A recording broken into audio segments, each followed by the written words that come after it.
Еңсеп, амансың ба? Аманбыз ақсақал. Отырыңыз ақсақал, жайғасыңыз.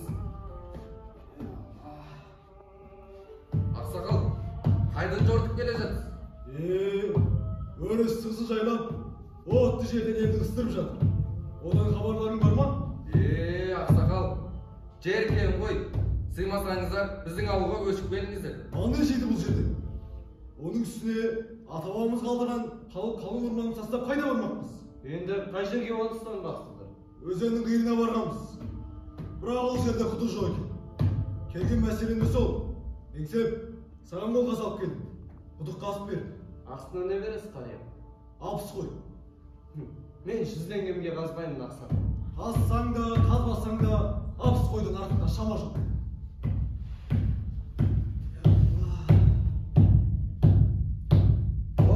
Еңсеп, қазасың ба?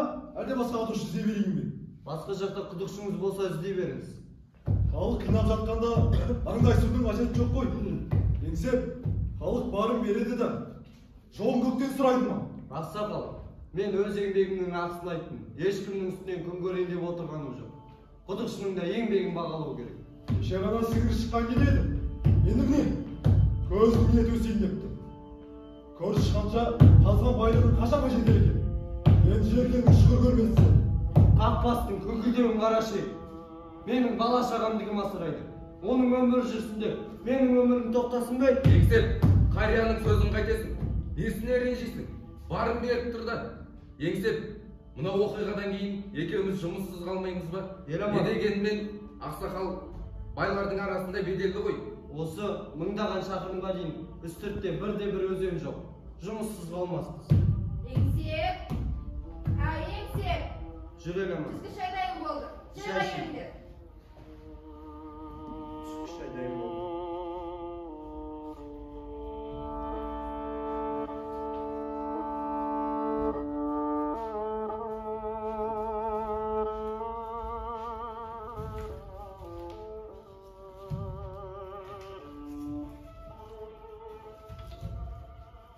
Қызым, Ал әке.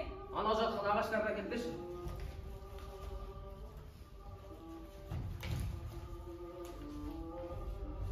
Әке осында отырып тоқыма тұрсам бола ма? Әрине қызым, отыра бер. Менің қасыма серік боласың.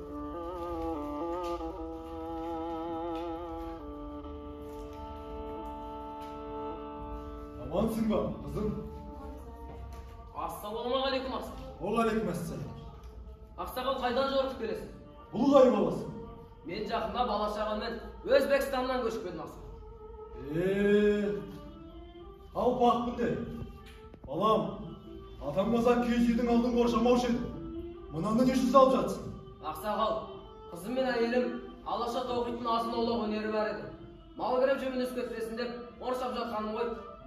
Балам, қазақтың еңсесі биік, өрсіген болған. Пейіліңді тарықпа. Мұның жөн ақсақал. Ондай болса алып тастайды. Оның жөн болыпты.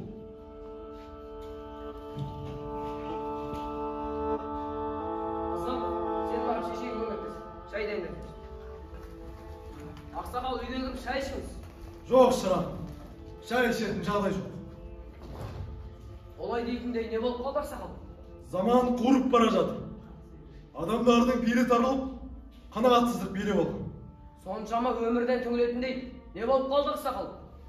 Жаңа қонысқа көшіп едік. Су шығаратын құдықшы таппай жүр. Құдықшы дейсіз бе? Ондай болса дәл келдіңіз ақсақал. Біздің мына көрші құдық қазады дегенде естідім. Оны атама. Ол әкесі мұны сұрап отыр. 60 қой десем, 100 қой деп құнын көтеріп отыр. 60 қой дейсіз бе? 60 қойға өзім аққас берейін ақсақал құдығымыз. Құдық қазатын өлең бар ма еді? Атамыз жігітке жөтендерді аз деп үйретпеген жоқ емес пе? Шын айтып тұрсың ба? Әрине ақсақал. Онда жүр. Ақсақал үйге кіріп шай ішіңіз, түсім мезгілі ғой. Жоқ, шырақ. Мен кете берейін. Өзің артынан келерсің. Жарайды ақсақал.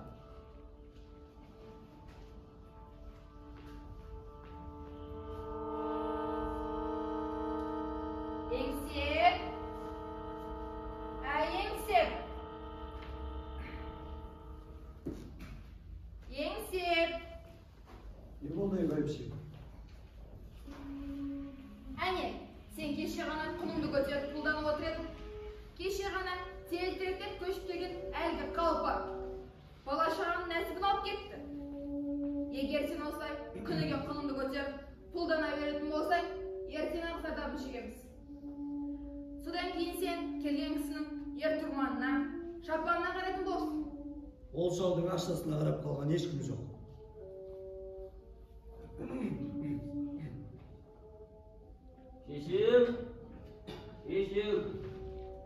Шешем. Ау балам, Қалпақтың қызына құдай түсіп құлағына сырғатамыңдар. Мен сол қызға үйленгім келеді. Тәт! Одан басқа қыз жүріп қалма. Одан басқа қыздың керегі жоқ. Мен сол қызға үйленгім келеді. Мен ешқашан қалпақтың алдына барып ештеңе сұрамаймын. Ұқтың ба? Ой! балам, қайда кеттің? Еңсеп, ойланасың. Қалпақпен құда түссең, дәрежең түсіп қалмайды ғой. Онда сенің жұмысың болмасын. Неге болмайды? Жар дегенде жалғыз болмасын, Ей, тәртіп қойшы. сағынып па? Балаңа бірдеме болса қайтесің? Еңсеп! Еңсеп! Кім ей бұл? Еңсеп! Ассалаумағалейкум. Еңсеп! Ана Сағынай ақсақалдың қалпаққа қаздырып жатқан шыңырауы үстірттің үстіндегі ең тере шыңырау болатын түрі бар. Ел болса шулап жатыр. Ол Хорезмдегі ең тере шыңырауды қазғандай. Еламан, Хорезм жақтың жері біздей тастақ емес. Саздауып келеді. Сазды жерді қазып жүрген адам. Тас жерді қалай. Сен де қоймайсың. Еңсеп, ана қалпақтың бабасы әулие кісі болған екен. Сода бір қасиетті темір қазып қалыпты. Сол қазықпен жер барласа, су шығатын жерге келгенде алақанын тартып белгі береді екен. Қалпақ судың көзін солай тауып жатыр. Біздің атадан келе жатқан кәсібімізді ешкім тартып ала алмайды. Тек біздің қарашы руының ғана пешенесіне берген кәсіп. Қазір бар, Байсалбайдың баласының құдығын айтқан 80 бас қойына қазып беремін. Еламан, құрал саймандар жина. Сөйтіп оспан шақыр. Еңсеп. Маған көмек берсін. Еңсеп, тоқтар. Жамал бірдеңе айтсаңшы. Еңсеп, тоқтар. Еңсеп, ойланасың. Қалпақпен ерексің деп майып болма. Еңсеп!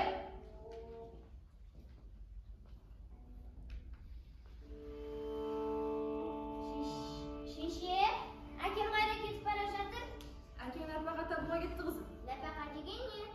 Нәпақа деген ақша қызым. Мен де көмектесейінші. Жоқ қызым, одан да сен желі жинастыршы.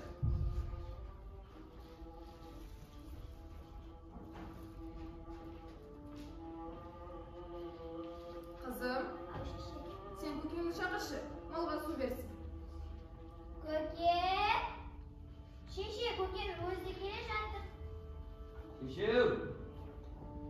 Шешем. Ау балам, Қалпақтың қызына құда түсетін болдыңыздар ма?